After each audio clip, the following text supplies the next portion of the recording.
all that you see, which is human work on this planet, first found expression in the mind, then it got manifested in the outside world. So one thing we need to understand is, the wonderful things that we have done on this planet and the horrible things that we have done on this planet, both have come from the human mind. So if we are concerned as to what we create in this world, it's extremely important that first of all we learn to create the right things in our mind, how we keep our minds. If we do not have the power to keep our minds the way we want it, what we create in the world is also going to be very accidental and haphazard. So learning to create our minds the way we want is the basis of creating the world the way we want. There is a wonderful story in the yogic lore. On a certain day, a man took a walk. He went for a long walk. Accidentally, unawares, he walked into paradise. Fortunate, isn't he? He just took a walk and he landed up in paradise. After this long walk, he felt little tired. So he thought, oh, I'm tired, I wish I could rest somewhere. He looked around, there was a nice tree, underneath which there was very cushiony grass. So it was inviting. He went and put his head down there and slept. After a few hours he woke up, well rested, and he thought, oh, I'm well rested, but I'm feeling hungry, I wish I had something to eat. And he thought about all the nice things that he ever wanted to eat in his life. And instantly, all those things appeared in front of him. You need to understand, there the service is like that. Hungry people don't ask questions. Food came and he ate. Stomach became full. Then he thought, oh, my stomach is full, I wish I had something to drink.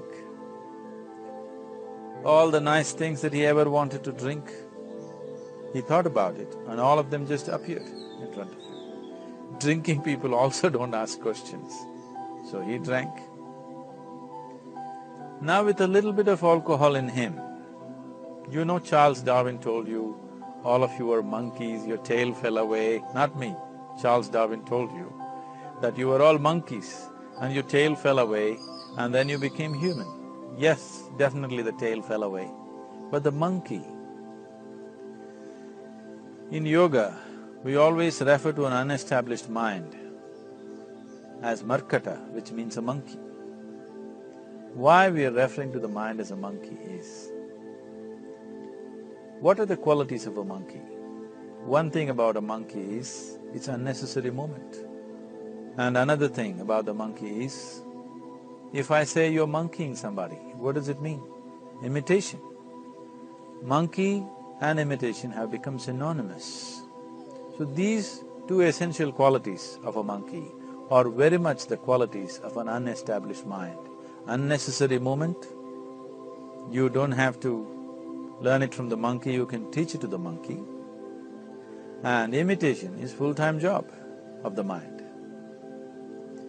So when these two qualities are on, a mind is referred to as a monkey. So this monkey became active within him. He just looked around, thought, what the hell is happening here? I asked for food, food came. I asked for drink, drink came. There must be ghosts around here, and ghosts came. Oh, the ghosts have come, they're going to surround me and torture me, he thought. Immediately the ghosts surrounded him and started torturing him. Then he started screaming in pain and said, oh, they're going to kill me, and he died. Just now he said he's a fortunate being. The problem is he was sitting under a kalpa-vriksha or a wishing tree. He asked for food, food came, he asked for drink, drink came, he asked for ghost, ghost came, he asked for torture, torture came, he asked for death, death happened. Now don't go looking for these kalpa-vrikshas in the forest. You can barely find a tree these days. A well-established mind, a mind which is in a state of samyukti, is referred to as a kalpavriksha. If you organize your mind to a certain level of organization, it in turn organizes the whole system. Your body, your emotion, your energies, everything gets organized in that direction. Once all these four dimensions of you, your physical body, your mind, your emotion and the fundamental life energies are organized in one direction. Once you are like this, anything that you wish happens without even lifting a little finger actually. It would help to assist it with activity, but even without doing any activity, you can still manifest what you want if you organize these four dimensions in one direction and keep it unwavering in that direction for a certain period of time. Right now the problem with your mind is, every moment it is changing its direction. It is like you want to travel somewhere and every 2 steps if you keep changing your direction, the question of you reaching the destination is very remote unless it happens by chance. So, organizing our minds and in turn organizing the whole system and these four basic dimensions of who you are right now in one direction, if you do this, you are a kalpavriksha yourself. Anything that you wish will happen. But right now, if you look at your lives, everything that you have wished for till now, if it happens, you have finished. Everything and everybody that you have desired for, if all of that lands up in your house today, could you live with that? So if you want to become empowered, it is also important that you become responsible as to what you ask for and what you don't. Right now the world's situation is just this, we are hugely empowered with technology. Today it doesn't take six billion people to destroy this planet. One man by pressing the wrong button can destroy the whole planet. When we are empowered like this, it's very important that our physical action, emotional action, mental action and energy actions are controlled and properly directed. If it is not so, we become destructive, self-destructive. Right now, that is our problem. The technology, which is supposed to make our life beautiful and easy, has become the source of all the problem, that we are destroying the very basis of our life, which is the planet. So what should have been a boon, we are making a curse out of it. What has brought incredible levels of comfort and convenience to us in the last 100 years or so has also become a threat to our life simply because we are not conscious action, we are in a compulsive state of action. So organizing our minds fundamentally means moving from a compulsive state of activity to a conscious state of activity. You might have heard of people for whom they asked for something and beyond all expectations it came true for them. Generally this happens to people who are in faith. Now, let's say you want to build a house. If you start thinking, oh, I want to build a house. To build a house I need 50 lakhs, but I have only 50 rupees in my pocket. Not possible, not possible, not possible. The moment you say not possible, you are also saying I don't want it. So on one level you're creating a desire that you want something, on another level you're saying I don't want it. So in this conflict, it may not happen. Someone who has some faith in a god or in a temple or whatever, who is simple-minded. Faith works only for those people who are simple-minded. Thinking people, people who are too much thinking, for them it never works.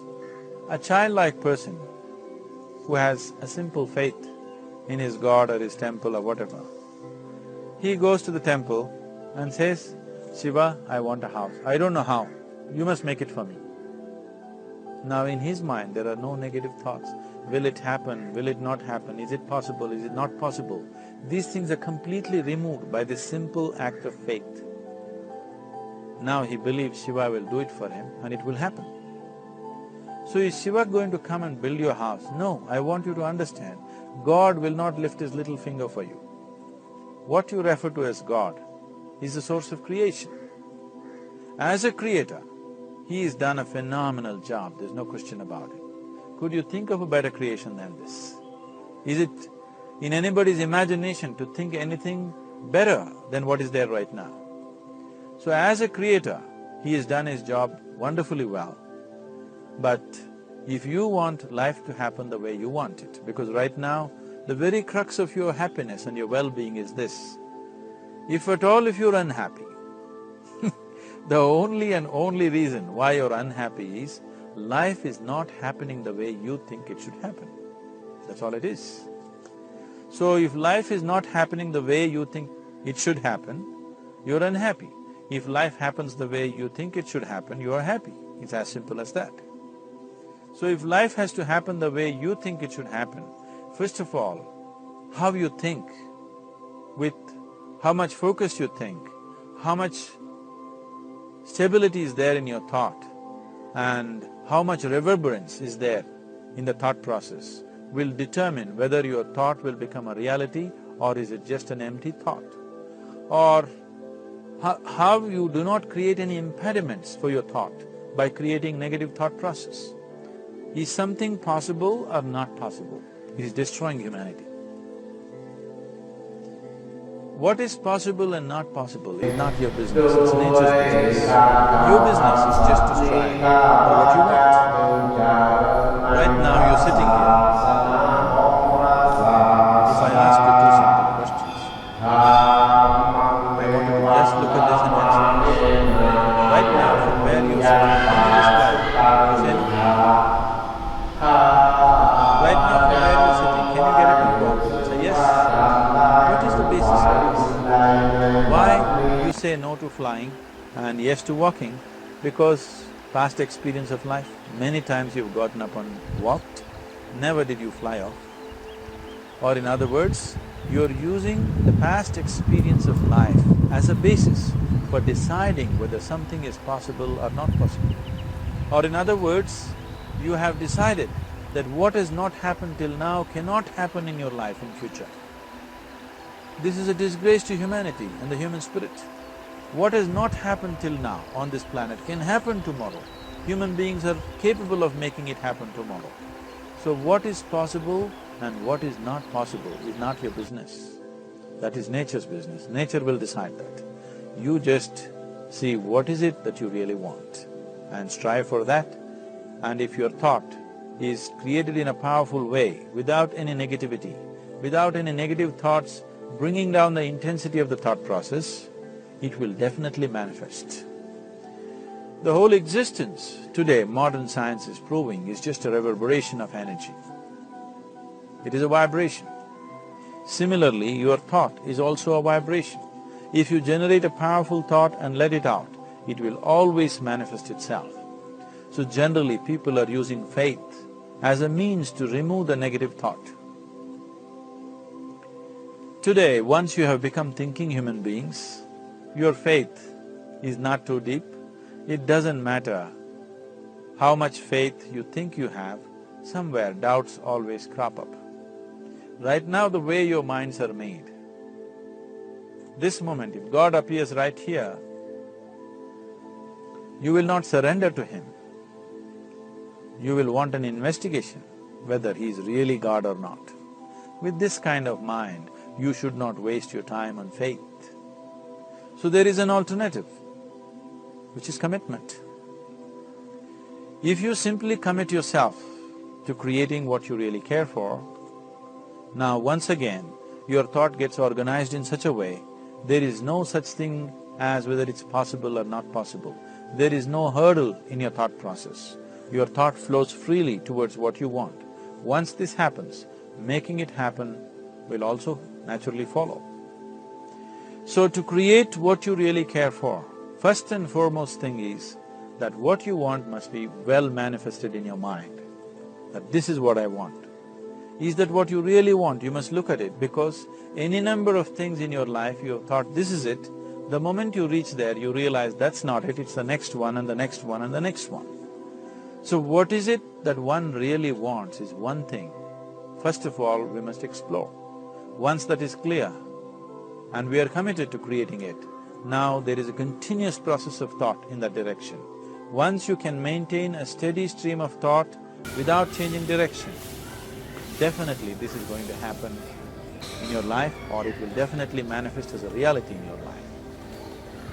So, either you make this human form into a kalpavruksha, or you make it into one big mess, which is happening all over.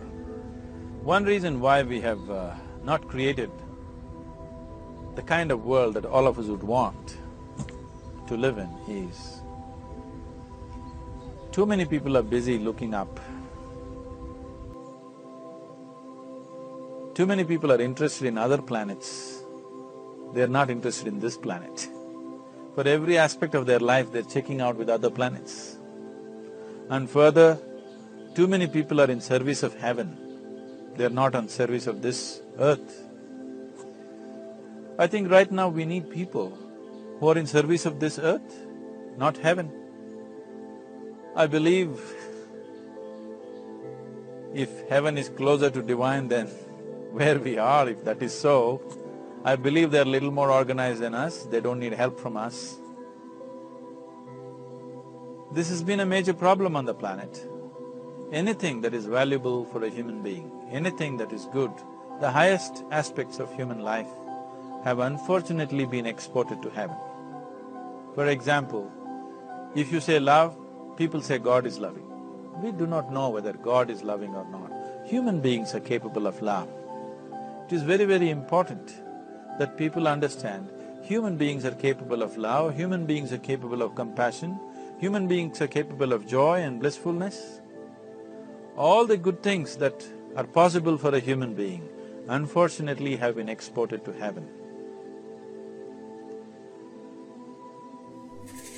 If we want to create the kind of world that we want to, we need to understand whatever you refer to as God, the idea of God has entered our mind only because we have seen creation around us. Because there is creation, we have assumed a creator. God is a great creator. What you refer to as God is a source of creation. That source of creation has not failed us, has done a fantastic job. But now the question is about management. If you want to leave the management in the hands of the Creator, He will manage it in His own way, according to His agenda. But that's not what you want. You want life to happen the way you want it. Now, for example, let's say all of you here are the India soccer team for the next World Cup, and I am the coach. So these next 4 years, everything that you need to know about football is taught to you. Everything that I know about football is poured into you in so many ways. Now, the time to play the match has come. You're on the field and the ball comes near your foot, but you look at me, then it's no good. You've seen those coaches sitting there and boiling, nothing happens. Because now, once you're on the field, it's your job. So this is the same thing. The Creator has done a fantastic job. Now you're here. It is for you and me to see how to manage this, how we want it, how to keep this world, how, in what condition would all of us enjoy it best is something that we have to look at. So at every stage in our life, we tend to think, this is it. If this one thing happens, everything will be fine with my life. You reach there and you realize that's not it, and you postpone it to something else and something else. This is going on. The first and foremost thing is, you must be clear what is it that you really want. If you do not know what you want, the question of creating it doesn't arise. If you look at what you really want, what every human being wants is, he wants to live joyfully, he wants to live peacefully. In terms of his relationships, he wants it to be loving and affectionate. Or in other words, all that any human being is seeking for is pleasantness within himself, pleasantness around him. If this pleasantness, if it happens in our body, we call this health and pleasure. If it happens in our mind, we call this peace and joy. If it happens in our emotion, we call this love and compassion. If it happens in our energy, we call this blissfulness and ecstasy. This is all that a human being is looking for. Whether he is going to his office to work, he wants to make money, build a career, build a family, he sits in the bar, sits in the temple, he is still looking for the same thing. Pleasantness within, pleasantness around. If this is what we want to create, I think it's time we addressed it directly and commit ourselves to creating it. So you want to create yourself as a peaceful human being, joyful human being, loving human being, a pleasant human being on all levels. And do you also want a world like this? A peaceful world, a loving world, a joyful world? No, I want greenery, I want food. When we say a joyful world, that means everything that you want has happened. So this is all that you're looking for. So all that you need to do is commit yourself to creating it, to create a peaceful, joyful and loving world, both for yourself and everybody around you. Every day in the morning, if you start your day with this simple thought in your mind, that today, wherever I go, I will create a peaceful, loving and joyful world. If you fall down 100 times in the day, what does it matter? For a committed man, there is no such thing as failure. If you fall down 100 times, 100 lessons to be learnt. If you commit yourself like this to creating what you really care for, now your mind gets organized. Once your mind gets organized, the way you think is the way you feel, your emotion will get organized. Once your thought and emotion is organized, your energies will get organized in the same direction. Once your thought, emotion and energies are organized, your very body will get organized. Once all these four are organized in one direction, your ability to create and manifest what you want is phenomenal. You are the creator in many ways. Why I am saying you are the creator is, I want you to look at the nature of your life right now. If you eat a banana, in 4 hours' time, this banana becomes a human being. There is something within you, a life-creating process, a process which builds this body. The manufacturer of this body is within. You give him a banana, he makes a human being out of that banana. Transforming a banana into a human being is not a small thing, it is a phenomena. It is just that this phenomena is happening within you unconsciously. If you could only consciously manifest this, making a banana into a human being, you are the creator. You are nothing less than that. As the theory of evolution goes, to make a monkey into a human being, it took millions of years. Over an afternoon, you can make a banana into a human being or whatever else, a piece of bread that you eat, into a human being. So, the very source of creation is functioning within you. If you organize these four dimensions of mind, emotion, body and energy in one direction, the source of creation is with you. You are the creator. What you want to create will happen to you effortlessly. Once you're organized like this, now you are not a mess. You are a kalpavruksha. You have the power to create what you want. There are tools and technologies as to how to organize this system in such a way that instead of being a psychological mess, you can make yourself into a kalpavruksha. This culture, these traditions, the whole technology of yoga is just about this, transforming yourself from being just a piece of creation to the creator himself. This is not in search of God, this is in search of becoming a God. This is not in search of divine, this is in search of becoming divine, because that which you call as divine, that which is the source of existence, is throbbing within you every moment of your life. Otherwise, a piece of bread cannot become a human being in the course of an afternoon. So, shifting from being just a piece of flesh and blood to becoming a creator, there is a whole science and technology for this. There are tools to make this happen. That which is the source of creation is functioning within you every moment of your life. It is just that, have you kept access to that dimension or not?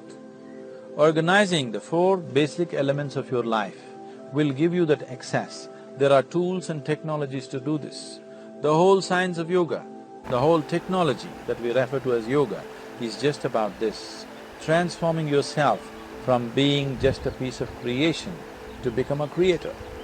For example, 100 years ago, if I picked up something like this and I start speaking to someone who is across in another part of the world, you would think it's some kind of a miracle. Either I must be a messenger or a son or maybe God himself. But today, this is just another gadget that every one of us carry and use. Today sitting here, without using this instrument, if I speak to someone in another part of the world, it is still a miracle for you. So, this instrument happened because of human mind wanting it to happen. 100 years ago, nobody thought this was possible, but today it is just a common thing. Similarly, many things which are not in our perception yet can be brought into our perception, and our ability to create our lives can be greatly enhanced. So the first and foremost thing is to organize the mind and to organize your emotions, body and energy in that line. Once this happens, you are in touch with the fundamental life-creating process within you. Once you're in touch with it, once you're in excess of that power, you have the power to create. You have the power to create your life and your surroundings the way you want it.